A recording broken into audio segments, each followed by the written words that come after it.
Live from the Export Beer Garden Studios, this is the Easter Monday Agenda Special. The Agenda Podcast, the home of sporting nonsense and claptrap. Brought to you by Export Ultra. So you got a club in your hand there, Jerry. Mm-hmm. Morning, by the way. Sorry. Morning. Or Hey, can you give afternoon. Can you give me the timeline, please, No. on what all this Easter shit is about? So, Friday, Jesus got strung up and killed. Is that what did he die on the Friday? Yes, he did. 3 o'clock, actually. 3 o'clock. And on Sunday, PM or AM? someone pinched his body on Sunday. Someone stole PM. Someone stole him on Sunday. Is that right? The angel rolled the stone away. Why we get Monday off then? What happened on Monday? He rose again, G Lane. Again? Yeah, he rose again. He was, and on the Monday, he was seen in the Garden of Gethsemane by Mary Magdalene, I think, and also Mary, his mother. Was And she he the appeared- was she the prosy? Yes, she was the prosy, Mary Magdalene. What was she doing in the garden then? Former prosy, Was she actually, just Mash. was she looking for work in the garden? And is that when she saw him? They were doing some weeding. Hang on, I think they were planting, actually, because what is it? April in Galilee. Is it spring? So they were, so planting tomatoes, probably. Probably tomatoes, maybe some runner beans. Yeah. Yeah. Sounds a lot like your weekend in Vegas, actually, G Lane. Kind of the Easter weekend, the way it works, 4 days Well, long. it took me 4 weeks to rise, though. There was a It took me resurrection 4 on the weeks Monday. to resurrect from Did anyone that roll the stone away? Well, that was the issue. We tried. That was the issue. No one rolled the stone away, so I was stuck in there for 4 weeks, just in my own filth. Hey, speaking of resurrections, we thought we'd do a sports resurrection special about bringing back a first 11 of dead sportsmen, and who they would be if you could resurrect them, if you could roll back the stone and bring them back to life. So it doesn't have to be cricketers. It's just a first 11 of sporting people you'd bring back from the dead. Of anybody? Anybody. Oh, well, Could be anybody. Well, Okay. how strong do you want your team to be? Well- Because if you want to go out and, I don't know, play the World Cup with them, No. you probably should go dead cricketers. Wow, no, I'm opening up with Muhammad Ali. He should definitely open the batting. oh yeah. Yeah. Okay. So yeah. I'll go for one opening batsman. Who else would you? Who'd you have at the other end? Well, I'd say you'd go from a New Zealand perspective. You'd have to put Jonah Lomu in there. Oh yeah, imagine that. Imagine Lomu and Ali. Ali coming. Is this in. a Cassius one- Clay. One day side, or are we looking at It's a a test team. side? It's a test team. Yeah. It's a test team. course. So at 3, I think you'd have. Would you have the Don? You'd just have him steadying the ship, wouldn't you?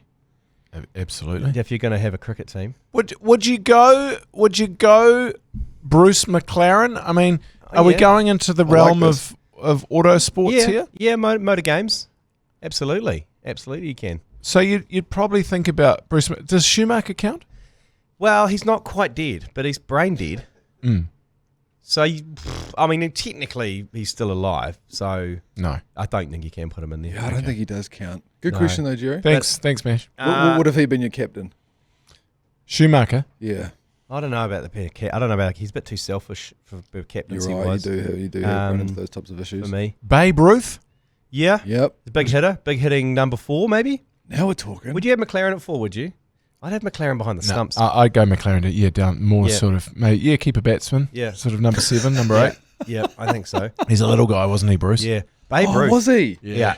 Imagine Babe Ruth at 4 though. Motorsports. So you've got, you got Don Bradman and Babe Ruth at the other end. Yeah. That's pretty.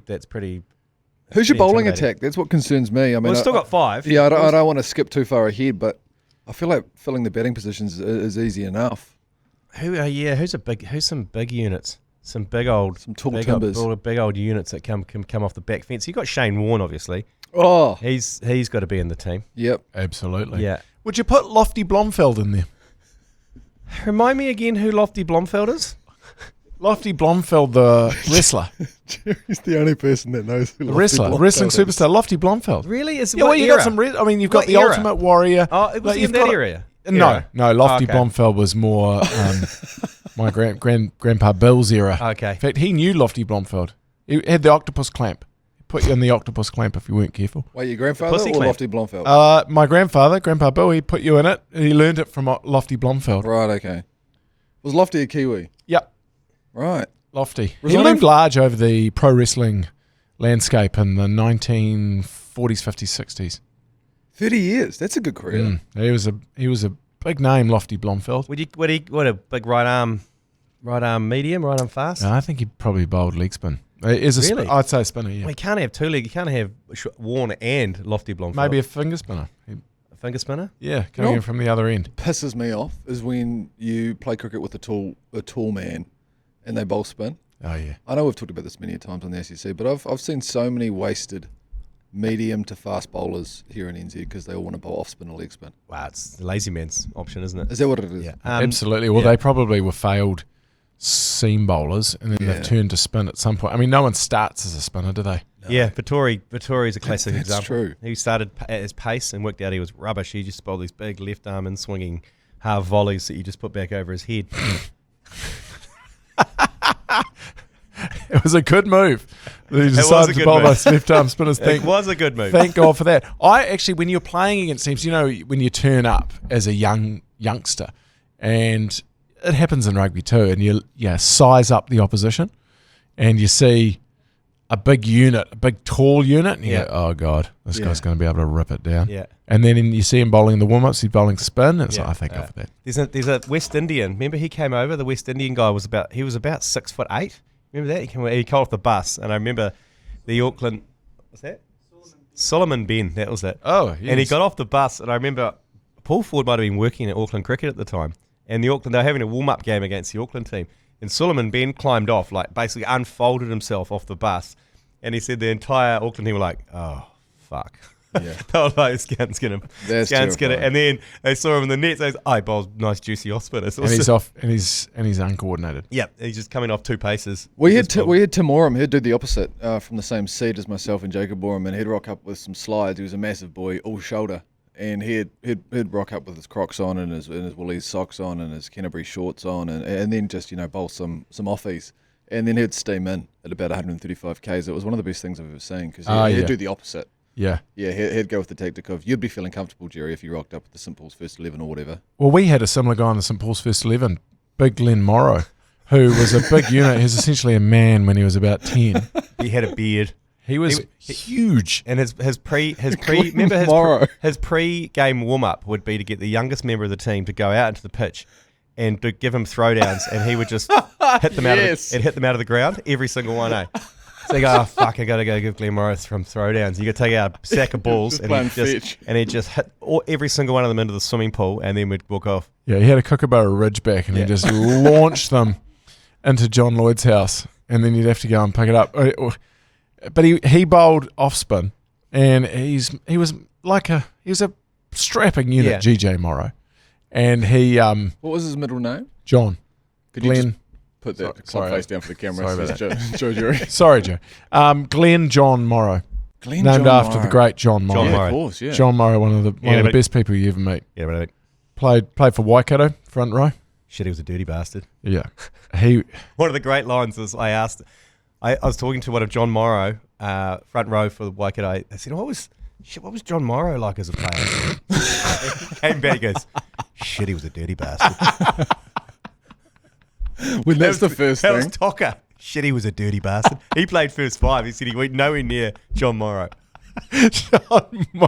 John Morrow. Shit, he was a dirty bastard. Well, he was still with us, John Morrow. I was going to say, is he possible to make our Resurrection first 11? One of the greatest people you'll ever meet in your entire life. Worked for Turners. Turners and Growers, yeah. Turners and Growers, and we go around to the Morrow's place when because Glenn was my year at school, and Jan Morrow and John Morrow, great New Zealanders, just so hospitable, and they'd go away for the weekend. Thank God, every single weekend from Hamilton, they'd go to their place in the Mount, and they just leave the fridge absolutely chocker, With meat, full of fruit, full of like so much food, because they knew that Glenn and Scotty, his younger brother, had heaps of friends, and we'd all the boarders would just stay the night there, and they were really hospitable. They didn't give a crap, Jan and John. Well, and they would stay there and just eat them out of house and home. And sometimes Jan actually would go to the Mount, and we'd go out fishing.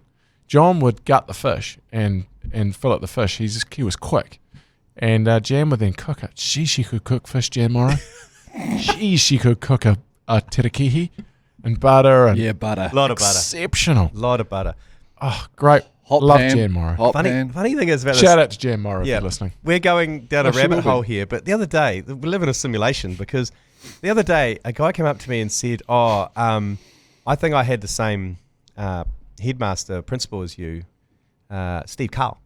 And Steve Carl, he went to another high school and he said that Steve Cole used to spin this yarn to their first 11 that there was a kid in Hamilton who at the top of his run-up, as he would run in, would shout out, "Here comes Big Merv." And that was Scotty Morrow. Here comes Big Merv. He would be the tell you he's a big dude. And he'd run from a huge angle and he'd go, "Here comes Big Merv."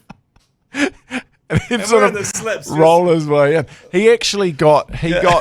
I remember the time at So practice patronising. when Let's Scotty go. Morrow came in and goes, "Here comes Big Merv." At the beginning of his thing, he'd do it in a Tony Gregg voice. And he'd go, "Here comes Big Merv," and then he'd say, and Steve Cole put his arm out. He's umpiring, and he put his arm out and he goes, Scotty Morrow, you can't come in and say, "Here comes Big Merv," and bowl a good line and length. Now get down to fine leg and think about what you've done. And took the ball off him, and Scotty had to go down to fine leg. Was it the same? Scotty, we always saying this. Scotty, you can't say, "Here comes Big Merv," and bowl a good line and length. Like the fact that he used those exact words. Get down to fine leg and think about what you've done. Was he the same headmaster as capable player? Yes, a capable player. very capable player. You get him in there, say, Jeremy, can I have a chat to you? How are you for Saturday? How are your place for Saturday? How you good? You good for that? You good for Saturday? Have you had a look at Reniel Christian? He's a capable player. Fucking He's a saw very Reniel Christian at capable the player. cricket awards. We're in a simulation. I saw him at the cricket awards. Really? Yes. He was a capable A player. very capable player. Very capable. capable Yeah. player. Then there was the girl who became the capable player. And she had nothing to do with your cricket side, did she? No, but No. we were deep in that saying for some reason at that stage. Everything was capable player. Like I think we said it for about a month. Also, That's all we would say. Everything was capable player. Very capable. And then we player. met this girl and we're like, someone said to her, "You are a capable player." She said, "Excuse me?" And she became the capable player. And actually, she stayed the night at my friend's house. And she hooked up with a friend of ours, stayed the night, and we were calling her the capable player. And then one of the parents said, "Am I taking the capable player home?" And our friend's dad had to drive the capable player.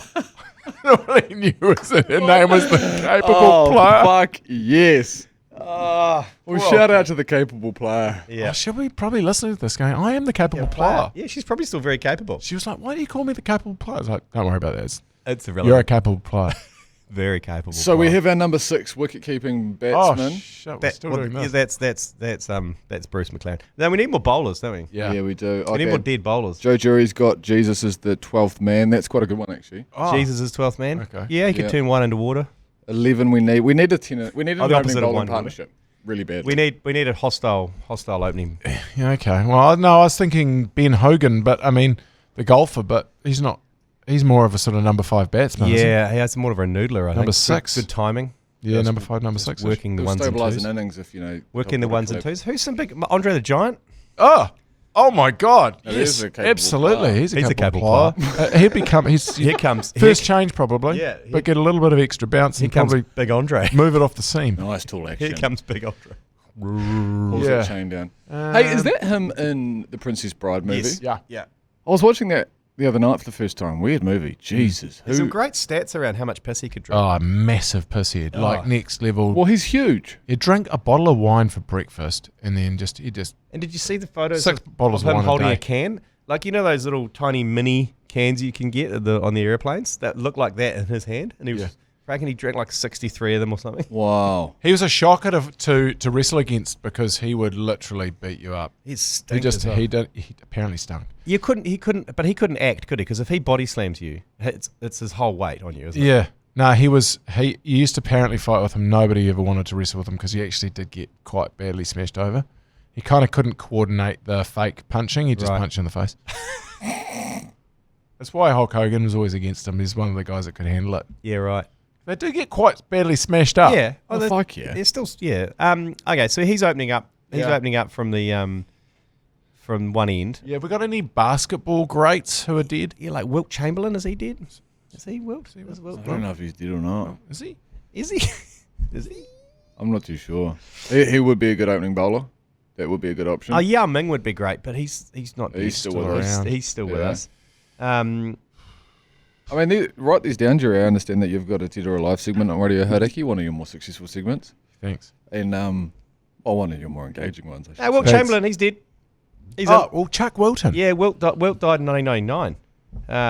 Big Wilt Chamberlain. 99. He's a pants man. Yeah, huge pants man. Was he? Yeah. Wait, his pants were huge or he was huge? He was a pants man, you know what I'm Yeah, saying? He was a right. capable player. Very capable player. He was, how tall was he? Hang on, I'm just bringing up. Jeez, he scored a lot of points. 6'11"? Fucking hell. Okay. Was he 6'11"? He is 6'9". massive. He'd be packing heat. 6'9". yeah. 6'9". Here's his nicknames. This is great. Wilt the Stilt, the Big Dipper, Dippy, Dip, the Load, Big Musty, Okay, the load. Oh, big musty. the we know Big what that's Musty, the Record Book, Hook and Ladder, the Witty Whip, and the Whipper. Yeah. about. Yeah. Right, okay. We used to have a friend called the Mutton Muskie, and there's only one reason you called that. Oh, Yeah. the mutton. The Mutton Muskie. Ooh. Or We had a just guy. Muskie. We had a mate at university. His nickname was Anal Combat. Okay. But Right, interesting. poor guy, it was only because his initials were AC. Oh, and so God. someone just said, "Oh, doesn't that stand for anal combat?" And the poor guy, he'd never ever just saw any sort of combat. He never saw any warfare. Even his nickname was Anal Combat. So what is anal combat? Is that when you shove a Roman candle up your ass and you Don't sort know. of fire it at another person who's also got their Well, Roman like candle up their ass? a jousting match. I don't know. Yeah, but just you bend over and you fire Roman candles at each other. That'd Have be you quite seen good. the footage of the dog attack in London? And I'll just need to show you a piece of footage. This is a dog attack in London, and watch the guy quickly run over and sort this issue out. I will just show you this here. Where is this going? Watch this. There's an Alsatian. That's Oh, a so showing Yes. attacking a little white dog. Maltese. Yes, and then someone comes up. Oh, And- that has got it round up. Oh, there's a guy just spraying water on it. No, here comes the hero of the day. He comes in, lifts the tail There's a up, person in the yellow jacket. and then a guy comes in. Oh, he comes in and shoves. Finger up its bum. No, he's finger banging the dog. Yeah, he's Multiple- shoving a finger up the dog's bum. but multiple times. It's And like he's trying again, and the dog still has the other dog. Oh my goes god! What back is in. going on? Whoa. Okay. So there's a German Shepherd. The guy's trying to pull the German Shepherd off. Some other dude just turns up after it's. That German Shepherd is completely destroying that Maltese. No, but the thing is, the guy runs up. There's that urban myth: if you shove your finger up the arse of a dog, it releases its It mouth. does release it in Yeah, the end. But the thing is, he doesn't just put his finger up. He goes up and he's like, bang, like fully finger bang. That's not good. That's not good. Oh, I've seen this. You've no, fuck Yeah. off with your shit. That's a classic G Lane video. That's You could not get more of a G Lane video. My feed is full of some of the. There's a golf feed. Just it keeps popping up, which is it's going to get me in a lot of trouble. Oh at yeah. some stage. How on earth did the titties with a golf club keep showing up when you I see was G I Lane? talking know. about how to fix a slice, you sicko. Oh, how come there's more women playing golf on my golf feed now than there was before? There is Yeah. one that keeps popping up on mine. It's a girl with skin-coloured booty pants on. Yeah, right. Well, You yeah. seen that one? She's got a great. That one, She's really got a good great. swing. She's got a great She swing. has a name, Jerry. Oh, that's a beautiful swing. That is a lovely swing, isn't it? The issue is with a lot of these videos is you don't get a lot of the swing in it. No, Like even no, with that that I one, want more swing. It was a bit close. that one is a bit tight. Like I want to see where the follow through. Yeah. Yeah, I've got issues with that. We need a 5 and 6 to lock in before you fuck off, Jerry. Okay. 5. Oh, didn't- So no, didn't we didn't go we- Ben Hogan? Yeah, Ben We got a Hogan. golfer in there? Ben Hogan at 5, and I think we had Bruce McLaren keeping and batting at 6. He's He's at at 7. seven. Well, He's you- at 7. So We've we need gone on another long batsman. order. But you got Shane Warne at 8. Yeah, we need another batsman. What's Martin Crowe. Martin Crowe? No? No, because he Okay, not Martin Crowe. not Martin Crowe. I mean, who from another sport? A great, Okay, a like the great. greats of another Pele. sport. Pele, exactly. Yes, Pele. there you go. Put Pele Thank in you. there. G Lane, there we go. Jeez. I mean, I'm happy with that. Let's just run through our first 11 Okay. Yep. of And Resurrection. then can we go home 11. and finish eating, finishing chocolates? Yeah, okay. I need to. I haven't slept for 2 days. Why not? Well, you're Is celebrating. it? You're basically celebrating the Yeah, They're rebirths. Yeah, exactly. It's what you do. Yeah. Is that how you celebrate Easter? You just don't sleep? Yeah. For me, I don't know why, but Easter is a really good time to just go out on the rinse for a few days. You get quite horny around Easter, you were saying that one time. Yep. I wonder why that is. It's the chocolate. Is it a change of season It's all the thing? dark chocolate. Yeah. Are you putting the pool cover over the pool this weekend? No, actually. Because this is usually the weekend, Trying isn't to cool it down. You guys want to take this offline? Yeah. it? The first capable player Yeah. and the second She's capable player. she's not on the team, is she? No, sorry, that is confusing from me. I didn't mean to do that. Go through the 11. Opening up. Opening up, we've got Muhammad Ali. Yep. Yeah. Dogs and cats. Jonah. Show their And titties. Jonah. And Jonah. Yep. Number 3, the Don. Yep. Hard to argue with that. Babe Ruth coming in at 4. Oh, imagine. Yeah. Yeah, number 5, Ben Hogan. Yep. Yeah. Number 6, Pele's dancing his way out into the There we field. go. This is Yeah. good. 7, Bruce McLaren. And keeping. Love it. Yeah. Number 8, Warney. Yep. Mm-hmm. 9, Jerry, I'm not sure about this one, but Lofty Blomfield apparently is making your Okay.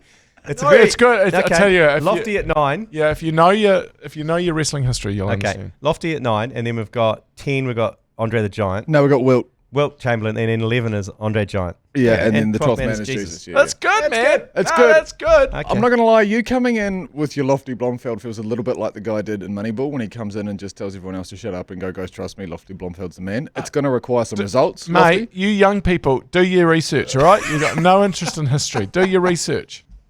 Okay, not everything happened from 2005 onwards.